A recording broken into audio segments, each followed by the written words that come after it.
Welcome to English Baba channel. Class 5 EVS का chapter number 19 है a seed tells a farmer story. आज हम करेंगे इसके क्वेश्चन आंसर, तो जल्दी से वीडियो को लाइक कर दो। क्वेश्चन नंबर 1 देखिए।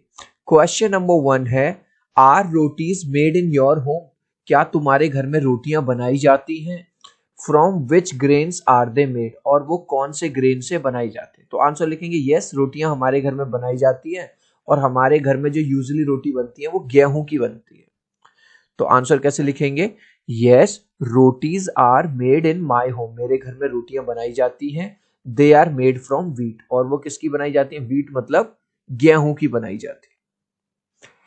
Have you eaten roti made from bajra और jowar? Did you like this? क्या तुमने कभी बाजरा से बनी हुई या ज्वार से बनी हुई रोटी खाई है? चिल्ड्रन, हो सकता है आपने भी सर्दियों में बाजरा की रोटी खाई हो। इस तरह से होती है, थोड़ी सी डार्क होती है गेहूं से, है ना। अच्छी लगती है, ये भी साग से खाई जाती है। Yes, I have eaten roti made from bajra. हाँ, मैंने बाजरा की रोटी खाई है। It was very tasty. और ये बहुत टेस्टी भी थी। अब हम करेंगे फाइंड आउट एंड राइट वाले क्वेश्चंस। क्वेश्चन नंबर 1 है in your house what is done to protect grains and pulses from insect? आपके घर में दालों को और ग्रेन्स को इंसेक्ट से बचाने के लिए क्या किया जाता है? देखो चिल्ड्रन, हमारी मम्मियां क्या करती हैं, इनको एयर टाइट कंटेनर में बंद करके रखती हैं, जिससे बाहर का मॉइस्चर वगैरह, इंसेक्ट वगैरह ना आ सके। और कभी कभी जब अच्छी धूप पड़ती है तो बीच बीच में रेनी सीजन में हम इसको धूप कर दिखा देते हैं थोड़ा सा, जिससे किसी भी तरह का इंसेक्ट ना लगे। तो आंसर कैसे लिखेंगे? We keep pulses and grains in airtight containers. हम पल्सेस को और ग्रेन्स को किस में रखते हैं? एयर टाइट कंटेनर में। ठीक है, containers. Some pulses are sun dried. और कभी कभी कुछ दालों को हम सन ड्राई मतलब धूप में सुखाते भी हैं। अब ये कह रहा है which are the different festivals related to farming celebrated in different seasons? ऐसे फेस्टिवल्स बताने जो फार्मिंग से रिलेटेड है। तो डिफरेंट फेस्टिवल्स जो रिलेटेड है फार्मिंग से, वो पोंगल है, लोहड़ी है, बैसाखी है, मकर संक्रांति है, होली है, etcetera. Find out more about any such festival and write in. किसी एक ऐसे फेस्टिवल के बारे में लिखो। तो मकर संक्रांति सेलिब्रेटेड इन कर्नाटका। ठीक है, उस स्टेट का भी नाम लिखना है। ड्यूरिंग विंटर सीजन में ये सेलिब्रेट होती है। और ये पूछ रहा है कि what special foods are made? तो कर्नाटका में एक डिश बनाई जाती है जिसका नाम है Ellu Bella. Ellu Bella is made as the main dish in this festival. ठीक है। और हमारे यहाँ यूपी में मकर संक्रांति पे हम पतंग वगैरह उड़ाते हैं, गजक वगैरह खाते हैं। Next question. नेक्स्ट क्वेश्चन है talk to the elders in your family. अपने फैमिली में किसी बड़े से बात करो, अपनी दादी से, नानी से, दादू से। And find out if there were some special foods cooked earlier. और ये पता करो क्या कुछ अलग तरह का फूड था स्पेशल जो पहले बनाया जाता था लेकिन अब नहीं बनाया जाता। तो चिल्ड्रन, हो सकता है आपने कभी ये वाले लड्डू खाए हो, इस तरह के सेसमे सीड्स के और बीटन राइस के बनते थे। लेकिन आज की डेट में यूजली घरों में लोग इसको नहीं बनाते। हम लोग क्या करते हैं, अब डायरेक्ट दुकान पे जाते हैं, या तो लड्डू खरीद लेते हैं या गजक वगैरह खरीद लेते हैं। तो आंसर कैसे लिखोगे? My mother told me that earlier laddoos of sesame seed and beaten rice were made in home. मेरी मम्मी ने मुझे बताया कि पुराने टाइम में हम क्या बनाते थे? लड्डू बनाते थे सेसमे सीड और बीटन राइस के, घरों में ही। बट नाउ, अब हम क्या करते हैं? Now we just buy gajak from the market. अब तो हम मार्केट जाते हैं और गजक खरीद के ले आते हैं। Find out about the crops, cereals, vegetables, pulses that are grown in your area. आपके एरिया में कौन सी क्रॉप्स, कौन से सीरियल्स, कौन सी वेजिटेबल्स, कौन सी दालें उगती हैं? Of those is there anything that is famous across the country? और कौन सी इनमें ऐसी चीजें जो पूरे देश में फेमस हैं? तो हमारे यहाँ हमारे आसपास गेहूं भी उगाया जाता है, मेज मक्का भी उगाया जाता है, चावल भी उगाया जाता है, पटेटो भी उगाया जाता है। चिल्ड्रन, जो पटेटो है या जो वीट है, ये लगभग पूरे के पूरे कंट्री में फेमस है। तो आंसर कैसे लिखेंगे? मैनी क्रॉप्स लाइक वीट यानी गेहूं, मेज यानी मक्का, rice, potatoes ETC are grown in my area. मेरे एरिया में गेहूं भी उगाया जाता है, मेज मक्का भी उगाया जाता है, चावल धान भी उगाया जाता है और आलू भी। Potato and wheat are famous across the country. जो पोटैटो है, आलू है और व्हीट है, वो पूरे के पूरे कंट्री में फेमस है। Can you recognise these grains? अब आपको ये इमेजेस दी गई हैं, आपको रिकॉग्नाइज करना है। तो ये क्या है? मेज, मक्का है। ये क्या है? मस्टर्ड सीड है, सरसों है। ये क्या है? व्हीट, गेहूं है। और ये क्या है? बाजरा। तो बस आपको ये नाम लिख देना है, आपको इमेज नहीं बनानी, बस आपको ये लिख देना, मेज, मस्टर्ड, व्हीट एंड नंबर 1 लिख देना। नंबर 1 है मेज, नंबर 2 है मस्टर्ड, नंबर 3 व्हीट और नंबर 4 है बाजरा। अब हम करेंगे वो क्वेश्चन जो है डिस्कस वाले। Question number 1, the bajra seed saw differences in way Damji by and Hasmukh did farming. Damji by का बेटा कौन था? हसमुख था। वो दोनों अलग अलग तरह से फार्मिंग करते थे। दामजी बाई उसके पापा थे, पुराने टाइम में फार्मिंग कैसे करते थे? वो बैलों से करते थे। लेकिन जो उनका बेटा है हसमुख, वो खेती कैसे करता था? ट्रैक्टर से, है ना, प्लो करता था। और ये क्या है? पुराने ग्रेन्स को ही बचा के रखते थे और सीड्स का यूज करते थे। लेकिन ये हर बार मार्केट से सीड्स खरीदता था। तो पहला डिफरेंस क्या लिखेंगे? Damji Bai used bullocks to plough the field. Damji Bai बैलों को यूज करते थे खेतों को प्लो करने के लिए। While Hasmukh use tractor to plough the field. Hasmukh किसको यूज करता है अब आज के टाइम में? वो ट्रैक्टर को। Damji Bai stored grains to be used as seeds.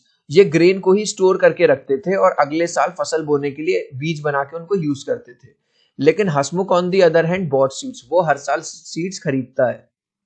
Guys, अभी तक आपने इस वीडियो को एक लाइक नहीं किया है तो आपसे रिक्वेस्ट करूंगा, प्लीज लाइक कर दीजिए। आपके एक लाइक और सब्सक्राइब से बहुत मोटिवेशन मिलता है। 3 तक काउंट करूंगा चिल्ड्रन, प्लीज वीडियो को लाइक कर दो।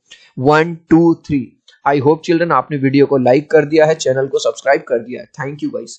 Next question, Hasmukh said Hasmukh said with profits from our fields we can progress. अब जो दामजी बाई का बेटा था हसमुख, जिसके बारे में हमने देखा, जो ट्रैक्टर से वो करता था, वो कहता था कि अगर हम ज्यादा प्रोग्रेस करेंगे, ज्यादा प्रॉफिट कमाएंगे तो हमें हमारी प्रोग्रेस होगी। What is your understanding of progress? आप प्रोग्रेस से क्या समझते हो? भाई हमारे लिए progress means a better life style, अच्छा लाइफ स्टाइल हो, हमारे पास गाड़ी हो, हमारे पास घर हो, हमें मेडिकल फैसिलिटी हो, बेटर स्टैंडर्ड्स ऑफ लिविंग हो, है ना, अच्छी एजुकेशन मिले, अच्छी मेडिकल फैसिलिटी हो। यही हमारे लिए प्रोग्रेस का मतलब है। अब है क्वेश्चंस राइट वाले, आपको क्या लिखना है? क्वेश्चन नंबर 1 है, what kind of progress would you like to see in your area? अपने एरिया में आप किस तरह की प्रोग्रेस देखना चाहते हो? हम देखना चाहेंगे कि आसपास अच्छे हॉस्पिटल्स हो जिसमें अच्छी फैसिलिटीज हो। हम देखना चाहेंगे अच्छे रोड्स हो, ट्रैफिक हो, प्रॉपर मतलब, है ना, मीन्स ऑफ ट्रांसपोर्ट हो, अच्छे आसपास स्कूल्स होने चाहिए। तो आंसर कैसे लिखोगे? I would like to see well equipped hospitals. मैं देखना चाहूंगा कि अच्छे हॉस्पिटल्स हो मेरे एरिया में, बेटर रोड्स हो, अच्छे रोड्स होंगे तो बेटर कनेक्टिविटी होगी, and a good education system, और अच्छा एजुकेशन सिस्टम भी हो। अब है थिंक एंड डिस्कस। तो क्वेश्चन नंबर 1 देखेंगे, think and discuss. What can happen to Hasmukh's farm after some year? अब हसमुख तो मॉडर्न फार्मिंग करता था, ट्रैक्टर यूज करता था, बहुत ज्यादा केमिकल फर्टिलाइजर्स यूज करता था। ये तो सच है, थोड़े टाइम क्रॉप तो ज्यादा हो गई, प्रॉफिट भी होगा, लेकिन थोड़े टाइम बाद जो सॉइल है वो पूरी तरह से बंजर हो जाएगी जमीन, फिर उसमें अच्छी खेती नहीं होगी। तो आंसर कैसे लिखेंगे? Hasmukh farm will lose fertility. Hasmukh farm के जो फार्म है उसकी फर्टिलिटी जो है वो खत्म हो जाएगी। फर्टिलिटी मतलब अब उसमें बहुत ज्यादा अच्छे से ग्रो नहीं करेंगी crops after some years, because he is using chemical fertilisers. क्योंकि वो बहुत ज्यादा केमिकल फर्टिलाइजर्स रेगुलरली यूज कर रहा है, हर साल यूज कर रहा है, जिससे सॉइल की फर्टिलिटी धीरे धीरे कम हो जाएगी और खत्म हो जाएगी। Damji Bai son Hasmukh choose to become a farmer like his father. अभी हमने देखा था दामजी बाई का जो बेटा था वो तो फार्मर ही बना, बस उसने फार्मिंग में थोड़े चेंज किए। जैसे उसके पापा तो करते थे बुलक का यूज करते थे, बैलों का, वो करने लगा ट्रैक्टर का। लेकिन जो हसमुख का बेटा था परेश, वो अपने पापा की तरह फार्मर नहीं बनता, वो एक ट्रक ड्राइवर बन जाता है। क्यों? क्योंकि वो देखता है कि मेरे पापा तो कर्जे में डूबे रहते हैं, कोई खास इनकम नहीं है, जो इनकम होती है वो बीज खरीदने में और लॉसेस को वो करने में चली जाती है। तो इसलिए वो सोचता है चलो कुछ कमाऊंगा तो सही, जो कमाऊंगा वो पूरा बचेगा, तो वो ट्रक ड्राइवर बन जाता है। आंसर लिखेंगे, Paresh becomes truck driver to improve his family's financial condition. Financial condition का मतलब होता है चिल्ड्रन पैसों से। वो थोड़ा ज्यादा पैसा कमा पाएगा और जो भी पैसा वो कमाएगा वो बचेगा, ठीक है, अभी क्या होता है, बीज खरीदने में पैसा चला जाता है, ट्रैक्टर का पेट्रोल निकालने में पैसा चला जाता है, बहुत चीजों में। तो उसने अपने फैमिली की फाइनेंशियल कंडीशन को वो इंप्रूव करना चाहता था।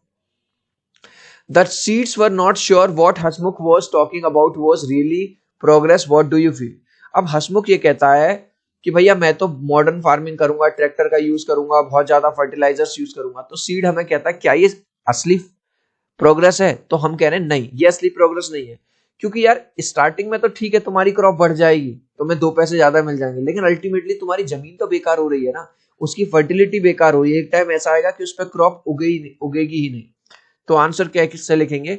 New method of agriculture produce grain but the soil loses it's fertility. Grain तो प्रोड्यूस कर लोगे, लेकिन सॉइल की जब फर्टिलिटी ही खत्म हो जाएगी, so this is not real progress. ये तो कोई असली प्रोग्रेस नहीं है ना। Have there been any changes near your area which may be difficult to call progress? क्या आपके एरिया के आसपास भी कोई ऐसा चेंज हुआ है जिसको लोग प्रोग्रेस कह रहे हो, लेकिन आप कहते हो कि ये प्रोग्रेस नहीं है?